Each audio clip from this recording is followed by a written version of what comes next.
सत्ता।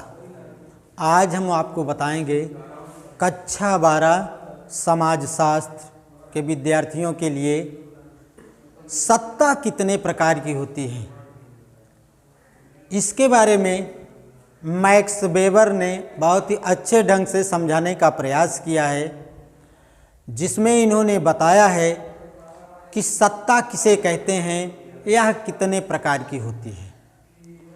तो देखिए, सत्ता का मतलब अधिकार से होता है। इसमें मैक्स वेबर ने सत्ता के बारे में 3 प्रकार बताए हैं। मैक्स वेबर ने कहा है कि सत्ता 3 प्रकार की होती है। कौन कौन? नंबर 1, वैधानिक सत्ता।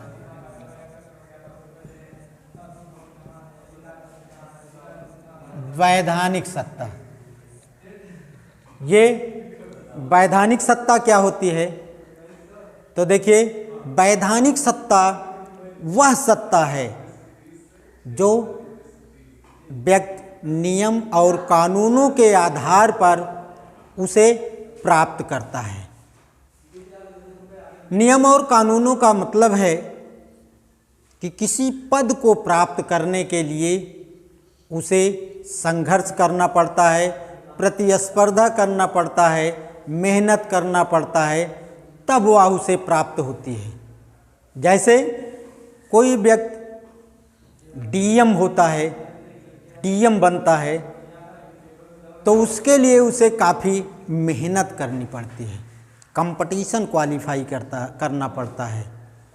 तो इस प्रकार जो कंपटीशन क्वालिफाई करता है, जो मेहनत करके, पढ़ाई करके और परीक्षा दे करके कोई पद प्राप्त करता है, तो उसे वैधानिक सत्ता कहते हैं। जैसे डीएम, एसएसपी, जो भी आईएएस, पीसीएस, इन कैटेगरी की जो भी परीक्षाएं होती हैं, जो भी पद होते हैं, व्यक्ति उन्हें कंपटीशन क्वालिफाई करके प्राप्त करता है।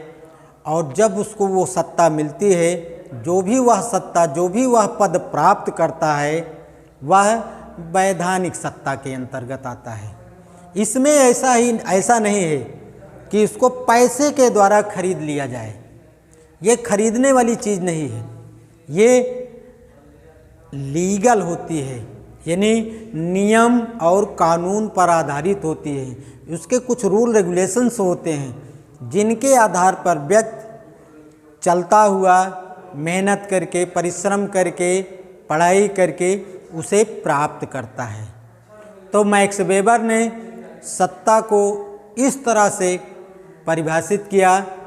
ये उनकी पहली सत्ता है जो वैधानिक सत्ता के नाम से जानी जाती है। दूसरी सत्ता है परंपरागत सत्ता। परंपरागत सत्ता, ये परंपरागत सत्ता क्या है? परंपरागत सत्ता वह सत्ता होती है जिसमें व्यक्ति को कोई परिश्रम नहीं करना पड़ता है, उसे अपने आप मिल जाती है। जैसे अगर देखा जाए, जो इस्लामिक कंट्रियां हैं, सऊदी अरब, इराक, कुवैत, सीरिया, इन सब देशों में देखा जाए तो यहाँ पर क्या होती है? परंपरागत सत्ता होती है, राजतंत्र। इसमें क्या होता है? राजा का पुत्र ही राजा होता है। जो वहाँ पर सम्राट होते हैं, जो वहाँ के प्रधानमंत्री होते हैं इस्लामिक कंट्री में, उनके पिता के रिटायर होने के बाद उनका पिता स्वयं उस पद को प्राप्त कर लेता है, या उसे वह पद स्वाभाविक रूप से प्राप्त हो जाता है। यानी राजा का पुत्र ही राजा होता है। ये परंपरागत सत्ता है। वैसे भी देखा जाए तो कृषि के क्षेत्र में इसमें भी कहा जा सकता है कि जो जैसा व्यवसाय करता रहता है, उसका पुत्र भी उसी व्यवसाय में लग जाता है।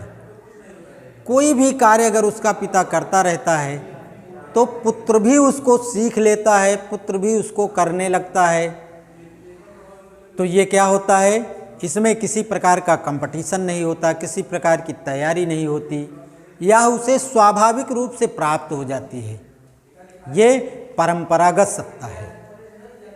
तो इसमें राजा का पुत्र ही राजा होता है। अभी कुछ समय तक पहले नेपाल में ये प्रथा थी, वहाँ पर भी जो भी वहाँ पर नरेश होते थे वह पैदाइशी होते थे, उनको किसी प्रकार का परिश्रम नहीं करना पड़ता था। लेकिन अभी कुछ समय पहले वहाँ पर लोकतंत्र कायम हो गया, वह भी गणतंत्र का रूप धारण कर लिया। वहाँ भी चुनाव के माध्यम से ही प्रधानमंत्री, राष्ट्रपति चुने जाते हैं। इसके बाद मैक्स वेबर ने तीसरी सत्ता के बारे में बताया है, वह है करिश्माई सत्ता।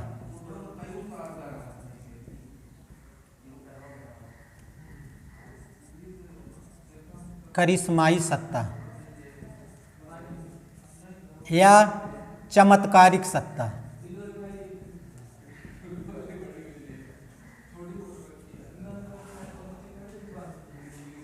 करिश्माई सत्ता क्या है? इसमें भी एक तरह से देखा जाए तो बहुत ज़्यादा परिश्रम की आवश्यकता नहीं होती है, एक तरह से चमत्कार ही कहिए। इसमें ज़्यादा परेशान होने की आवश्यकता नहीं होती है। कभी कभी तो ऐसा होता है कि जैसे अगर कोई लॉटरी का टिकट ले लेता है तो उसको कुछ करना नहीं पड़ता है। उसका अगर लाखा फंस गया तो उसमें उसने क्या किया? एक तरह से कुछ नहीं किया, सिर्फ इतना कर्म किया है कि टिकट लिया है, उसे 1 लाख रुपए मिल गए, 10 लाख रुपए मिल गए, या क्या है? चमत्कार ही है। इसको यूँ कह सकते हैं कि यह कुछ भाग्य पर आधारित होता है। भाग्यम फलति सर्वदा ना विद्या ना पौरुषम। नसीब उसका साथ दे दिया और वह उसे प्राप्त हो गया। इसमें जैसे एक जादू दिखाने वाला होता है, अपने जादू के माध्यम से सबको प्रभावित कर देता है। तो जो व्यक्ति जादू प्राप्त किया है, जो व्यक्ति जादू सीखा है, वह भी बहुत ज़्यादा मेहनत नहीं किया है। क्यों? क्योंकि उसके परिवार में होता रहा है, उसको सीख करके एक तरह से समाज में अपने करिश्मे को दिखा रहा है। यानी ये ज़्यादातर भाग्य पर डिपेंड करता है। ये चमत्कारिक सत्ता है, ऑटोमेटिक उसको एक तरह से उपहार स्वरूप प्राप्त हो जाती है। तो मैक्स वेबर ने इस तरह 3 प्रकार की सत्ताओं का उल्लेख किया है। इसमें से कभी कभी कोई ना कोई सत्ता के बारे में पूछ ही लेता है। तो ये है मैक्स वेबर के सत्ता के प्रकार। अगले चैप्टर में इसके आगे का पॉइंट हम आपको बताएंगे। इसको आप ध्यान से सुनिए, समझिए। जहाँ भी ना समझ में आए विद्यालय आकर के संपर्क करके उसका समाधान कर सकते हैं। धन्यवाद।